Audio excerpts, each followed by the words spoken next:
व और ढ का उच्चारण। हिंदी वर्णमाला के ये दो नए वर्ण हैं जिनका संस्कृत में अभाव है। हिंदी में ड और ढ के नीचे बिंदु लगाने से इनकी रचना हुई है। वास्तव में ये वैदिक वर्णों क और ख के विकसित रूप हैं। इनका प्रयोग शब्द के मध्य या अंत में होता है। इनका उच्चारण करते समय जीभ झटके से ऊपर जाती है।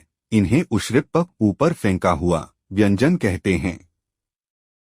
जैसे सड़क, हाड़, गाड़ी, पकड़ना, चढ़ाना, गढ़। शशस का उच्चारण। ये तीनों ऊष्म व्यंजन हैं क्योंकि इन्हें बोलने से सांस की ऊष्मा चलती है। ये संघर्षी व्यंजन हैं।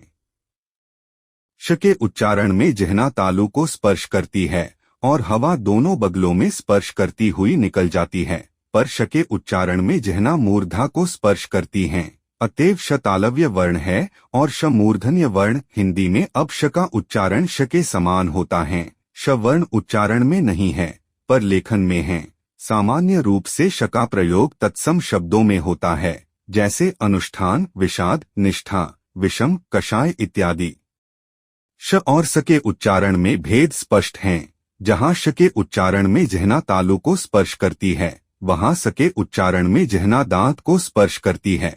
श वर्ण सामान्यतया संस्कृत, फारसी, अरबी और अंग्रेजी के शब्दों में पाया जाता है, जैसे पशु, अंश, शराब, शीशा, लाश, स्टेशन, कमीशन इत्यादि। हिंदी की बोलियों में श का स्थान स ने ले लिया है। श और स के अशुद्ध उच्चारण से गलत शब्द बन जाते हैं और उनका अर्थ ही बदल जाता है।